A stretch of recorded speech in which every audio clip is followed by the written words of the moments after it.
আসসালামু আলাইকুম। আমি মনিম হাসান চৌধুরী প্রিমন। আমার হোম ডিস্ট্রিক্টে সুনামগঞ্জ। ক্রিয়েটিভ আইটিতে ডিজিটাল মার্কেটিং ডিএম 1903 ব্যাচের স্টুডেন্ট। পাশাপাশি ডিজিটাল মার্কেটার হিসেবে ফ্রিল্যান্সিং মার্কেট প্লেসগুলোতে কাজ করতেছি। পড়াশোনা করছি সোনারগাঁও ইউনিভার্সিটিতে।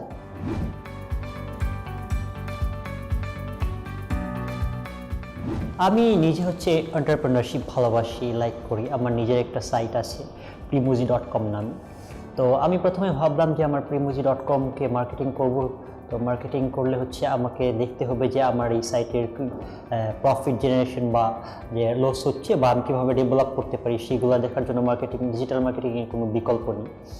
আর এর আগে আমাকে প্রতিষ্ঠিত হতে হতো। প্রতিষ্ঠিত হওয়ার জন্য আমাকে একটা সেক্টর বেছে নিতে হতো। ওই জন্য আমি ডিজিটাল মার্কেটিংয়ের কোনো বিকল্প দেখি। সো সেই কারণেই আমার মূলত ডিজিটাল মার্কেটিংয়ে আসা।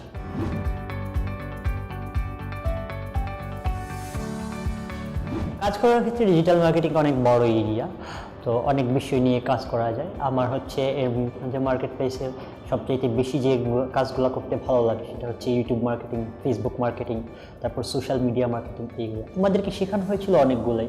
Social media marketing, SEO, affiliate marketing, তারপর ভিডিও মার্কেটিং, সবগুলাই শেখানো হয়েছিল। কিন্তু আমার ভালো লাগে Facebook marketing, YouTube marketing, video এই মার্কেটিংয়ের বিষয়গুলো আমার ভালো লাগে বেশি। ওইগুলাতে ক্লায়েন্টের চাহিদা বেশি। আমাদের 6 মাস ব্যাপী কোর্স ছিল। 6 মাস ব্যাপী কোর্সে আমাদের ডিজিটাল মার্কেটিংয়ে যে বিষয়গুলো দরকার হয় সেই বিষয়গুলাই আমাদেরকে শেখানো হয়েছে। লাইক সোশ্যাল মিডিয়া মার্কেটিং, তারপর YouTube marketing, affiliate marketing, search engine optimisation and content writing, content marketing, এই বিষয়গুলো শেখানো হয়েছে। শুরুতে আমাদের সোশ্যাল মিডিয়া মার্কেটিং দিয়ে পরিচয় করানো হয় ডিজিটাল মার্কেটিংয়ের সাথে। তারপর আমরা সোশ্যাল মিডিয়া মার্কেটিং শেখার পর অ্যাফিলিয়েট মার্কেটিং শিখি। অ্যাফিলিয়েট মার্কেটিং শেখার পর আমাদেরকে মার্কেট প্লেসের সাথে পরিচিত করে দেওয়া হয় এবং মার্কেট প্লেসে অ্যাকাউন্ট ক্রিয়েট করে দেওয়া হয়।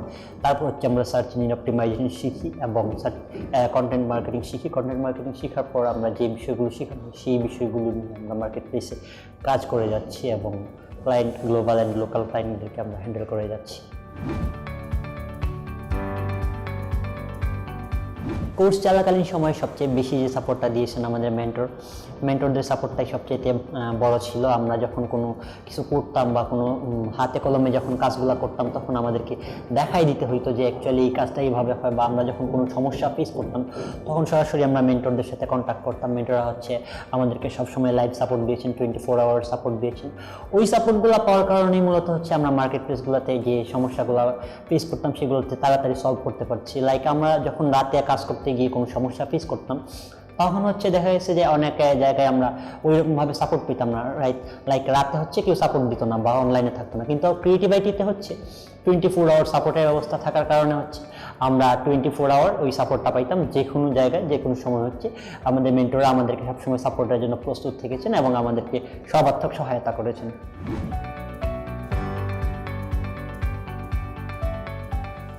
প্রথম অ্যাকাউন্ট খোলা আমাদের মে মাসে করোনা চলাকালীন সময়ে। শুরুটা $5 দিয়ে হলেও, খুবই ছোট পরিমাণ দিয়ে হলেও আমাদের পরবর্তীটা সময় বেশ ভালোই চলে। আমরা এরপর আমরা কাজ ভালো হয় দেখে আমার ক্লায়েন্ট আমাকে $120 অর্ডার দেয় ঠিক একই সপ্তাহে। এরপর থেকে আমাকে আর পিছনে ফিরে থাকাতে হয় নাই। আলহামদুলিল্লাহ এখন মোটামুটি আমার মান্থলি একটা ভালো পরিমাণই আসে। এখন পর্যন্ত আমার লাস্ট 2 মাসে ছিল $1700 প্লাস আর্নিং ছিল। আলহামদুলিল্লাহ 80টার উপরে আমার রিভিউ আছে। সাকসেসফুলি এখন পর্যন্ত আমরা মার্কেট প্লেসে কাজ করে যাচ্ছি। অনলাইনে কাজ করার ক্ষেত্রে আসলে বায়াররা খুব ফ্রেন্ডলি হয়। বাইরের দেশের বায়াররা আমরা যেরকম মনে করি যে অ্যাকচুয়ালি তারা অনেক রুড হয় বা স্ট্রিক্ট হয়, তেমন না। বায়ার অনেক ফ্রেন্ডলি হয়। দেখা গেছে যে অনেক বায়ার আমাদের সাথে একটা ছোট পরিমাণ কাজ করাইছে কিন্তু তার কমিউনিকেশন লেভেলটা অন্যরকম, ফ্রেন্ডলি। সে আমাদেরকে পরবর্তীতে খোঁজ নিতেছে বা পরবর্তীতে এসে আমাদের কাছে রিটার্ন করতেছে। আবার অনেক বায়ার আছে যে কম পরিমাণ অর্ডার করে বাট রেজাল্টটা অ্যাকচুয়ালি বড় অ্যামাউন্টের, তখন তারা একটু প্রেশার দেয়। আবার দেখা গেছে অনেক ক্লায়েন্ট আছে যারা বড় অ্যামাউন্টে অর্ডার করে বাট ওরা ওনাদের মতো বলে দেয় যে তুমি তোমার মতো কাজ করো। সেটা সব মিলিয়ে, ভালো খারাপ মিলিয়ে মার্কেট প্লেসগুলোতে কাজ করতে খুব এনজয় করি। আমি একজন স্টুডেন্ট, বর্তমানে হচ্ছে আমাকে ফ্রিল্যান্সিং অনেকটাই স্বাবলম্বী করে তুলেছে, এবং যা আয় করি তা এর পাশাপাশি হচ্ছে আমি ওই আয় দিয়ে আমার একটা স্টার্ট আপ দাঁড় করাতে পেরেছি, এবং আমার ভবিষ্যতে ইচ্ছা হচ্ছে ফ্রিল্যান্সিং চালিয়ে যাব, পাশাপাশি হচ্ছে আমার স্টার্ট আপটাকে নিয়ে কাজ করব। যে স্কিলগুলো আমি ক্রিয়েটিভিটি থেকে শিখেছি এবং যা আমাকে ক্রিয়েটিভিটি থেকে শেখানো হয়েছে সেইগুলো আমি হচ্ছে আমার স্টার্ট আপে অ্যাপ্লাই করে হচ্ছে আমার স্টার্ট আপটাকে নিয়ে দাঁড় করানোর চেষ্টা।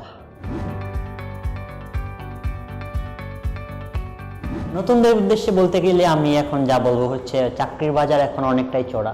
কোম্পানিগুলো অ্যাকচুয়ালি স্কিলের উপর ডিপেন্ড করে, কোম্পানিগুলো অ্যাকচুয়ালি স্কিল পারসন চায়। আমরা যারা ভাবি যে অ্যাকচুয়ালি আমাদের পাশ করে হচ্ছে চাকরি হচ্ছে না, আমরা ভার্সিটি পাস করছি, গ্র্যাজুয়েশন কমপ্লিট করার পর আমাদের চাকরি হচ্ছে না, বা যারা অটো পাস করছেন ভাবে না হচ্ছে চাকরি হয়ে যাবে, চাকরির বাজার এখন আসলেই খুব চড়া। আমাদের দেশীয় কোম্পানিগুলো সহ বাইরের যে কোম্পানিগুলো সবাই হচ্ছে স্কিল পারসন খুঁজে। ইউএসের মার্কেটে হচ্ছে দেখা গেছে 60% স্কিল্ড পারসন ওদের আছে, বাকি 40% হচ্ছে বাইরে থেকে নিতে হয়। তো সেক্ষেত্রে কোনো না কোনো দেশে, আমাদের মতো দেশের মানুষদেরকে হচ্ছে ওদের জায়গাগুলোকে দখল করতে হবে। তো এই দখল করার ক্ষেত্রে হচ্ছে আইটি স্কিলের কোনো বিকল্প আমরা এই মুহূর্তে দেখি না, বা হচ্ছে এই মুহূর্তে মার্কেটে নেই। সব কোম্পানিগুলো হচ্ছে আইটি বেসড হয়ে যাচ্ছে। সে কারণে হচ্ছে আমরা আইটি যে স্কিল ডেভেলপমেন্ট আছে সেটার উপর গুরুত্ব দেওয়া উচিত। তো সেক্ষেত্রে বলবো, বাংলাদেশে আমরা যখন কাজ করছি, বা বাংলাদেশে যখন আমরা এই মুহূর্তে 2020 সেঞ্চুরিতে থাকছি, তখন creativity is one of the best platform আপনার স্কিল ডেভেলপমেন্ট করার জন্য। যারা আশেপাশে এখনও বেকার ঘুরছেন বা ভাবছেন, ভবিষ্যৎ পরিকল্পনা নিয়ে ভাবছেন যে কিছু করতে পারছেন না বা কিছু হবে না, আমি তাদেরকে বলবো হচ্ছে ক্রিয়েটিভিটি বা এরকম আইটি স্কিল ডেভেলপমেন্টে চলে আসুন, এখনই ভর্তি হয়ে যান। বা যারা ভাবছেন যে ফেলিওর কিছু হবে না তাদের লাইফে, অ্যাকচুয়ালি এইরকম। আমিও লাইফে অনেক ফেল করেছি, অনেক জায়গাতে হচ্ছে অনেক কিছু লস করেছি, তারপর অ্যাকচুয়ালি আমার সাকসেসটা হইতে হয়েছে, আমি হয়েছি। কখনো হাল ছাড়ি নাই, হাল না ছেড়ে হচ্ছে আমার পড়ার কারণে হচ্ছে এরকম আজকে এই পজিশনটাতে আসতে পারছি। তো আপনারা যারা আসতে চান, এইসব বিষয়ে ডেভেলপ করতে চান, তাদেরকে সবসময় স্বাগতম জানাবো। আপনারা হচ্ছে দৃঢ় ইচ্ছা নিয়ে আগান, অবশ্যই আপনারা ভালো কিছু করতে পারবেন।